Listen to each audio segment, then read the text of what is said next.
There was a moment a long time ago where I had my heart broken, and I was wrestling with the ideas in this book, The Prophet by Khalil Gibran.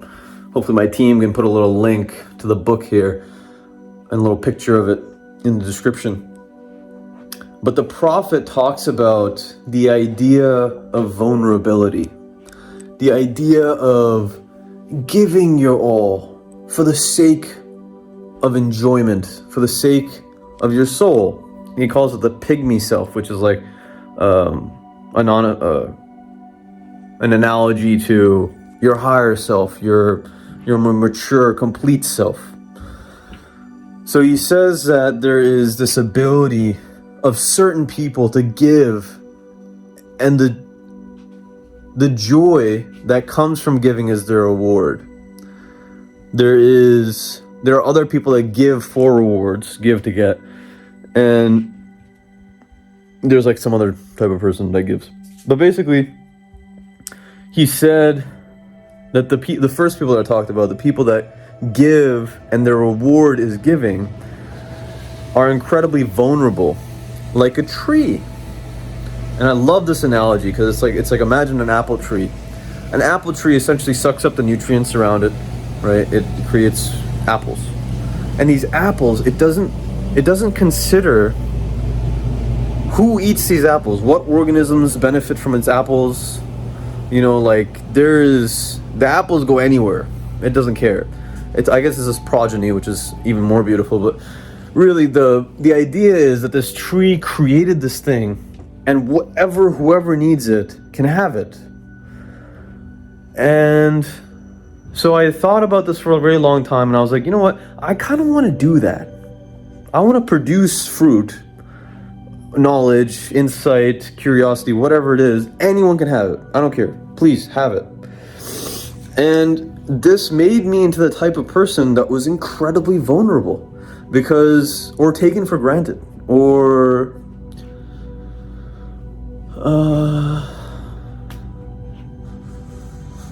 those are the main two things. So vulnerability and being taken for granted. Now, I will say that, and through this process, okay, fine, I fell in love, and I got my heart broken.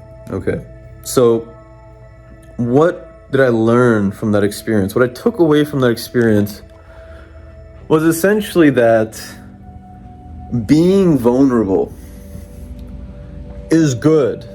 It's really good. It's like the essence of love. Tenderness, these things kind of go hand in hand. But a human being often cannot afford to be as vulnerable as a tree. And the reason is because of an apple. Imagine an apple on a hill, an apple tree on a hill, right? An apple tree's vulnerability will lead it to essentially be a subject to anything in its environment. If it's raining, if the condition of the soil is not very good, if it's incredibly hot, unbearably hot, it is very vulnerable to its environment. Although adaptable, sure. But the thing is, there are things in this world that aren't just nature, right? There are things in this world that are like innately evil.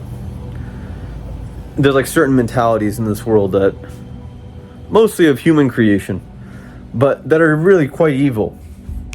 And I can delve into the subject of good and evil. It's very subjective, obviously. But imagine if someone comes along with a chainsaw and chops this tree down, right? Its vulnerability is now its biggest weakness. It's essentially what killed it. So I said to myself that, no, I don't want to be vulnerable in the sense of a tree. Not entirely, at least. Because I want to have the ability that if something truly evil comes my direction, that I give it an equal and opposite force of good. Again, very subjective. But that means that's kind of the conclusion that I took out of this heartbreak in my life. I said to myself that it is a childish belief and potentially a very profound, eloquent belief that we can exist in life in this vulnerable sense, in this sense of being taken for granted, in this way of kind of giving and having a joy of giving. We can. But if we want to stand for something, we must have defense. We must have the ability to act. We must have the ability to set lines and borders and expectations for the people around us, for the things that are happening around us. Because if we don't, we're gypping ourselves. And if we gyp ourselves, then we're okay with gypping others. And if we're okay with gypping others, then there's this kind of nasty loop of self-hatred that occurs. Right? Someone's like, okay, why is this person giving me all this shit? Oh, screw this person. And you're like, well, I was just trying to be nice. And it's like, well, screw you for trying to be nice, because now you're making me feel bad about being bad. So screw all that. Screw all of that. Right? So vulnerability, though it teaches us a lot, because we are susceptible to our environment, we are sensitive to the things that happen around us. It is not the ultimate way, in my opinion, to live a human life. If we intend to stand for certain ideologies, if we intend to create things in our life that we want to last, to have sustainable impact on things, our immediate environment, our groups, our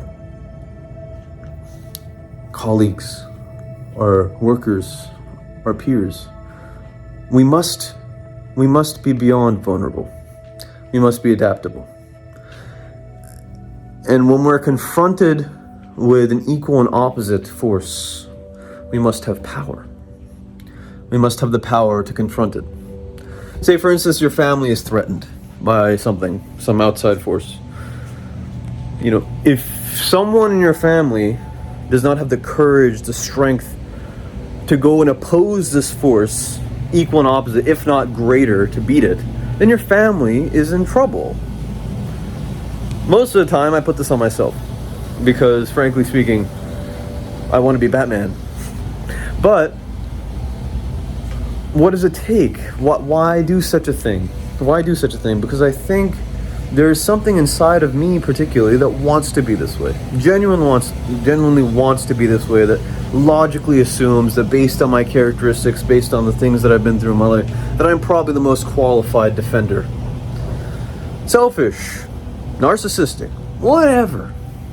It comes from a place of vulnerability. Right? I want to give my message to the world, but I want to defend my location. John Mayer has this wonderful quote. He says, "Power is made by power being taken." Alex Hormozy has this other quote that says, "People want you to do well, but they don't want you to do better than them." I don't care. Do better than me. Go ahead. Try. Please. There's immense power that comes from this realization. When we get our heart broken, when someone denies us of the thing that we believe we deserve, when someone takes us for granted, when life presents us with a decision to say, let's move forward towards that direction that you want to go. All of these times, all of these situations are a test to say to us, hey, are you up for the challenge, my friend? Are you up to make yourself into something spectacular, my friend? Well, come on then, show me, says the universe. Come on then. Prove to me that you are powerful enough, that you deserve the vision in your brain, through your logic, that you have accrued through your vulnerability. My mission for Tarabify has always been to give people listening a tool to build their emotional intelligence. And I see a lot of people in life taken for granted. A wise man once said to me that to be taken for granted is one of the worst things you can do in life, because it impacts everything in your life in essentially a negative way. When people expect you to show up, when people don't take your emotions seriously, when the universe doesn't give you the very thing you need to be satisfied and happy, it is your job. It is your job to go get it. Grasp it. That power inside of you. It is required to use this logic, to use your experience, to juice life for all it's worth. Because in doing so, we inspire so many people around us. And in doing so, we ourselves are happy when we go to sleep at night, when we spend moments alone. Lots to think about, sure. A little intense, the usual. Smash that thumbs up if you made it all the way. Subscribe. Hit that bell icon if you want to see my face. Throw me a comment. I don't get very many comments. I'm curious as to why. Maybe I'm not a conversational person on these things, but I swear if we met, we'd have a conversation. Anyway, check out this video right here. I'm not sure of the subject. I'll probably link to something that I made a long time ago. A little contrast. Actualize your potential catalyst. This world needs you. Take care.